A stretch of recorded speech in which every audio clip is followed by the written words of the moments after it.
Ingresamos juntos en la misma promoción.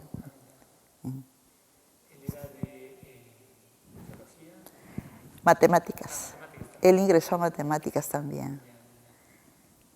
Y él sí solo a matemáticas.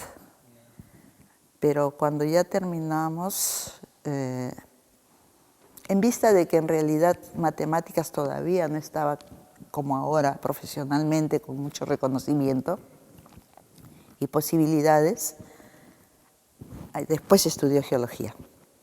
Él se tituló de ingeniero geólogo. Un poco para ir terminando, usted termina la carrera y posteriormente usted va a ser profesora muchos años en San Marcos. ¿Cómo fue ese paso de terminar la carrera a volver a la universidad? Antes de terminar la carrera. Antes de terminar ya empezó a enseñar. ¿Ya? Estaba yo en cuarto año de matemática, segundo año de educación.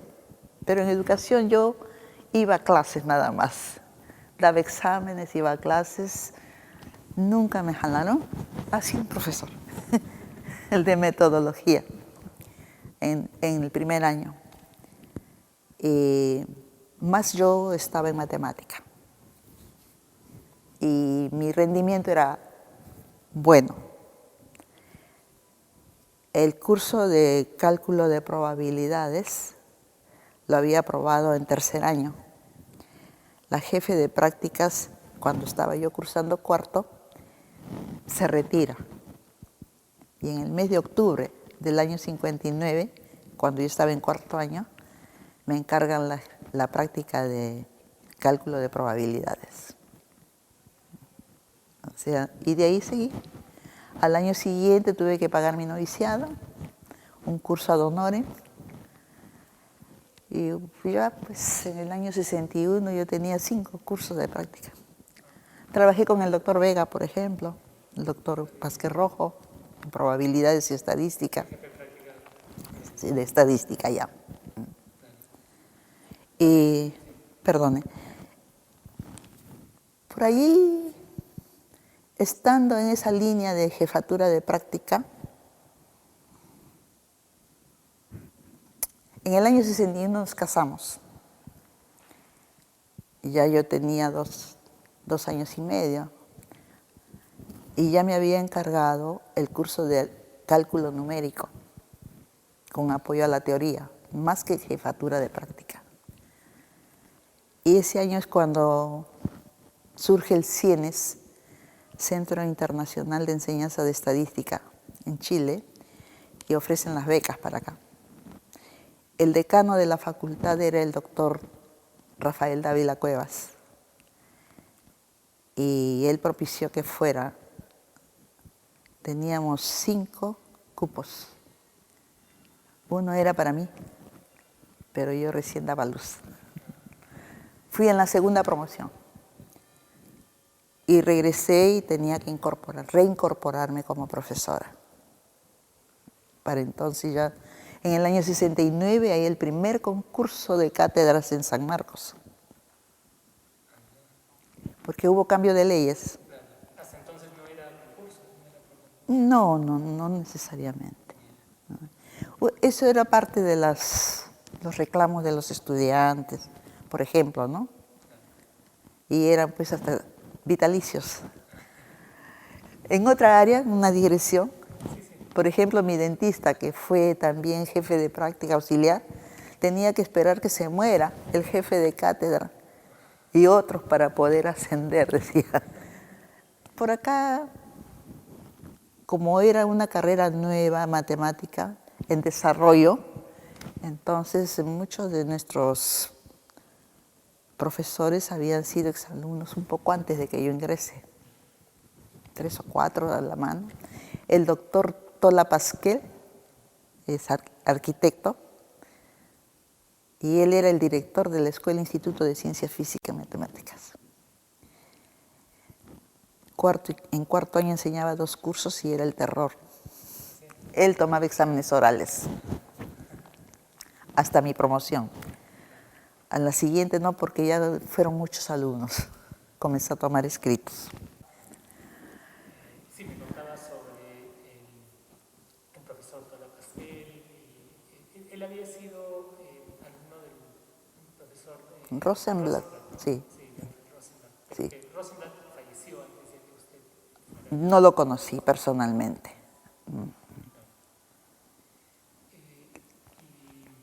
Y entonces me contaba que los profesores se quedaban un largo tiempo, ¿no?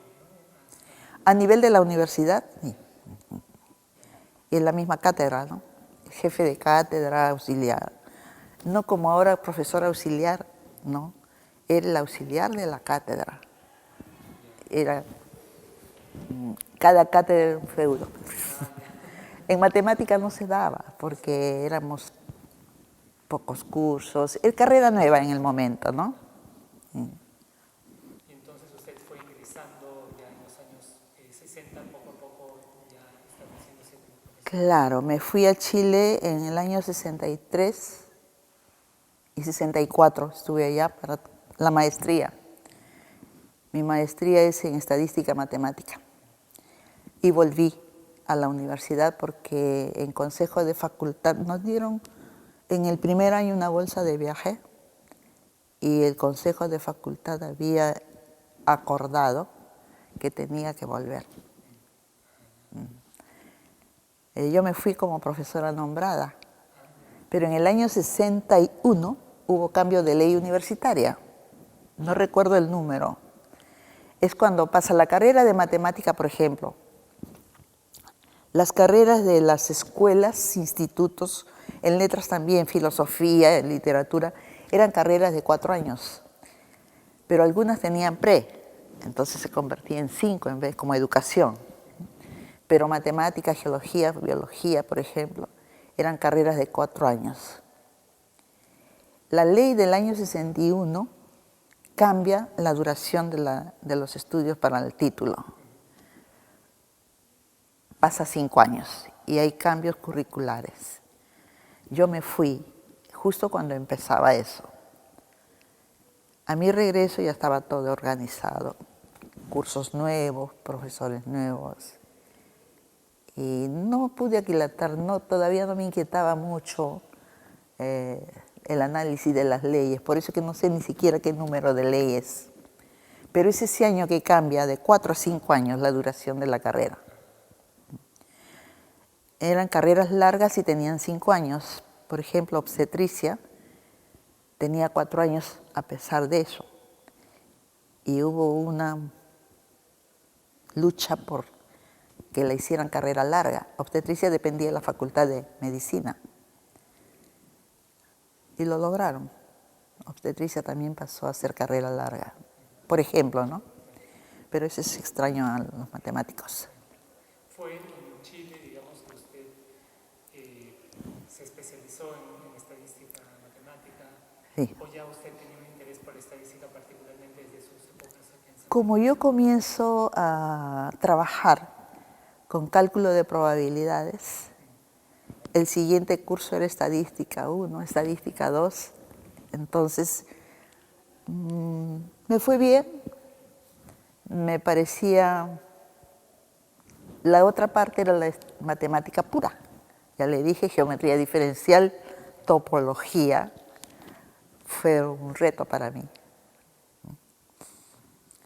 Pero me fui a Chile y regresé con el grado de máster en estadística matemática, con reconocimiento en ese momento, por ejemplo, en la Universidad de Berkeley, pero yo no podía ir a Berkeley. Y ese fue un proyecto para 10 años. Yo fui el segundo año. La maestría duraba 2 años exactamente. Inclusive yo he dictado cursos en programa de maestría de San Marcos. La maestría en ingeniería química, por ejemplo. Como yo había hecho cálculo numérico, ellos necesitaban un curso de cálculo numérico y gráfico. Ese año, 73, salió el reglamento de las maestrías de San Marcos. Para aprobar debían tener como promedio mínimo 14. Con 13 no aprobaban la maestría. Muchos de mis alumnos se fueron a Estados Unidos de química. Después estuve también en los años 77, 78, hubo una maestría en métodos cuantitativos de la economía. Convenio Sienes, INEI, San Marcos. Y no he podido, la maestría en estadística recién estaba estipulándose, comenzó en el año 87 y yo me retiré en el 89. En el 87 usted terminó ya, en el 89 usted cesó. Sí, me retiré porque ya tenía 32 años, 9 meses de servicio. Claro.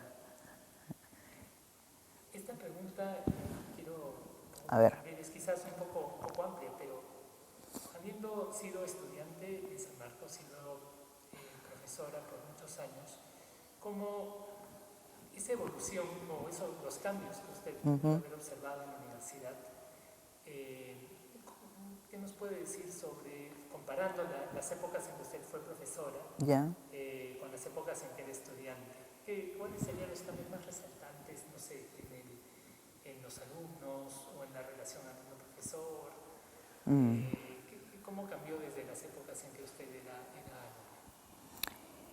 Con el cambio de leyes, por un lado, y el incremento masivo de estudiantes por especialidades, se dieron cambios muy significativos.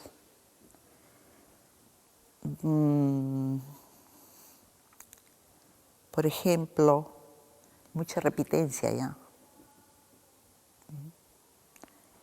en los cursos, en cursos. Estudiantes que estudiaban y trabajaban. Siempre ha habido algunos que han tenido que hacerlo. Aun cuando yo estudié, hasta que empecé en San Marcos, yo no había trabajado nunca. Era hijita de papá. Pero uno se adaptaba también a su nivel económico, ¿no? Un poco.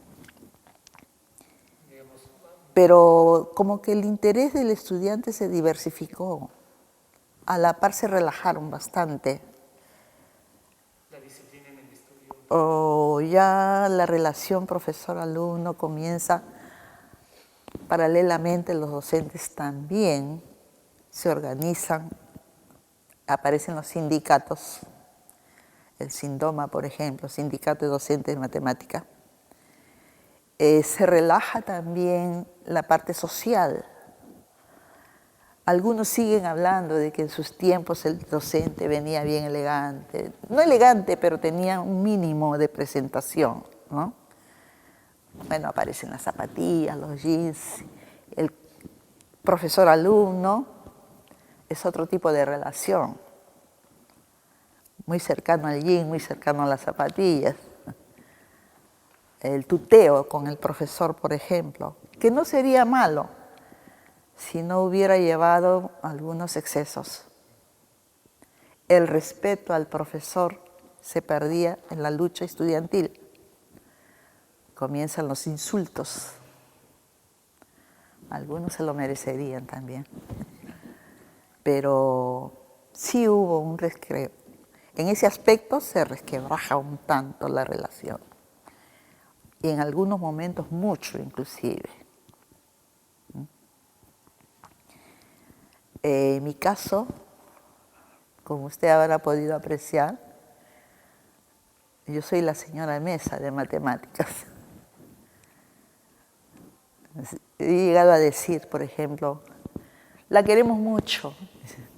Lejos de ustedes, le digo.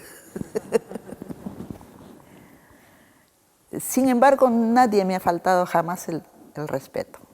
Nadie. Exalumno o no exalumno. No puedo decir que he tenido algún momento de disgusto de ese tipo. Pero sí, de todas formas, disgusta que el aprovechamiento del alumno se distanció mucho, muchos repitentes. Como se hacía la consejería de matrícula, creo que hasta ahora se tiene que hacer, porque en el periódico he leído que en esos tiempos, con tanta tecnología, los alumnos pierden horas haciendo cola para que permita matricularse, no sé en qué universidad. En la consejería de matrícula, pues, a partir del año 70, el código del alumno está ligado al año de ingreso. Antes no. Pero ya como tantos años de trabajo, me había dado cuenta que el número de ceros antes del primer dígito marcaba la distancia en el año de ingreso. En el 69, la universidad tiene otro momento de decisión muy importante. El número de vacantes para el examen de admisión era un poquito más de 5.000. Para entonces fue el primer año que yo participé en el examen de admisión. Se sorteaba todo. ¿A qué aula iba? ¿Quién hacía las preguntas? ¿Qué grupo? Cuidábamos un grupo de 25 como hasta ahora. Cuadernillo, o sea, prueba de desarrollo. Llegaban las preguntas, cuidar que el examen. La primera calificación la hacía el jurado, porque ya no eran 3 pruebas como antes, en 2 fechas nomás era. Quiere decir que en una fecha, por ejemplo, había matemáticos, de repente médicos, en fin. La primera calificación de los alumnos que habíamos cuidado en el examen era a cargo del que había estado cuidando. El cuadernillo no debía tener ninguna anotación, ni del profesor ni del alumno. Se ponía la nota, nos daban un tiempo, nos cambiaban el grupo, se llevaban nuestros cuadernillos y nos traían otros 25 para la segunda calificación. Ya para entonces medicina era la carrera que más atraía muchos postulantes a medicina. Y como medicina siempre tuvo un número de vacantes reducido, obvio por su formación, sus necesidades. Lo que ocurrió fue que en las 2 calificaciones se llegó a dar situaciones dispares. Y muchos 10.5, 10.8, 10.9. Entonces viene la lucha de los postulantes, 1969. Duplicaron el número de vacantes a 10.000. Pero la lucha duró de marzo que se tomó el examen. Los que entraron porque se amplió el número de vacantes se matriculaban casi en octubre, noviembre del 69, y hasta la clasificación, muchos de ellos eran de medicina y tenían que llevar en las carreras donde hubiera la posibilidad de estudiar. Estudiante que quería ser médico y estaba en matemáticas, por ejemplo. Y se le denominó excedentes, porque estaban entrando en la ampliación. Desde el año 69, en 1987, algunos que no pudieron irse a medicina seguían en matemática, pero no era su interés, creo yo. porque me sorprendió. 1987, matrícula 0, ingresante 69. Mire usted. ¿No? Esos cambios con las leyes y las situaciones, las necesidades y las exigencias han marcado, quizás no solo matemáticas, sino muchas carreras también. Pero viene cuando voy a las actividades, por ejemplo, hace tiempo que ya no hay esa posibilidad, pero me daba una suerte de frustración. Los alumnos no van a las conferencias, no van a las actividades. Están llenos los pasadizos de los estudiantes. Hay grupos que estudian, pero así en forma masiva, mucho en la ciudad universitaria, mucha gente en el campo. Y no están estudiando como nosotros acá. Están jugando, están bailando, se distraen mucho. Son otras necesidades. Y una, como vivo cerca de San Marcos, de mi casa al ingreso de San Marcos mínimo hay 3 lugares de Nintendos y esas cosas. En horas de clase hay cola para entrar a esos juegos. Estudiantes sanmarquinos. Eso desvirtúa después los reclamos de los estudiantes. Pero bueno, es la experiencia ajena ya, porque desde el 89 yo sigo siendo sanmarquina. Volví a hacer en el año 2004 un curso pero especial. San Marcos ya tiene convenios de posgrado, segunda especialización, de ese tipo, ¿no? Pero mi última experiencia a nivel de aula fue en el año 1999. Fue triste. ¿Por la falta de dedicación de los alumnos? Sí, más que nada quieren, ya son posgrado, era una maestría, no voy a decir la especialidad, era una maestría, es muy heterogéneo en la formación pre, pero yo consideraba que un posgrado donde la institución en la que trabaja el estudiante de posgrado no le da la facilidad de ir a sus clases, es un desperdicio. No puede lograr. Excepcionalmente, una persona tomará más tiempo en vez de los 2 años para lograr una formación adecuada. Pero no es lo que quieren. Quieren terminar en el plazo sin esforzarse, sin poner esa cuota adicional, ¿no?, de dedicación. Esas son las cosas que yo he podido observar ya desde afuera. Y a veces digo, mi corazoncito sanmarquino sufre.